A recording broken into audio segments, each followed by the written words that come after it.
जिउनि गुथाल सुबुं हारिनि गेजेराव दुखु दाहा गोनां गैयै मिथिस्लाबाजासे रंगिना बुहुमाव जोनोम लानायदोंमोन आंबो नैबे साहारा बालाहामानि गेग्रेब देरायाव।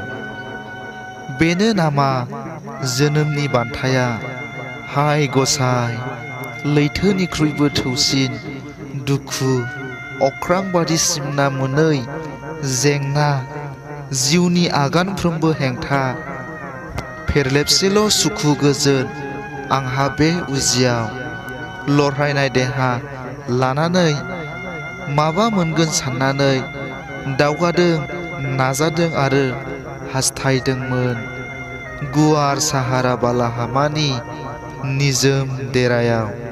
नुस' हायै, सानस' मोनै रोमै रोमै गोजानाव जायखारलांब्लाबो बावनो हानाय नंला आं आंनि सिमांनि अनजालिखौ। गोथार साननाय आंनि बेरखां हाया मोगथाङाव गावखौनो फोरमायनो गिनानै नों अनजालिनि सिगाङाव।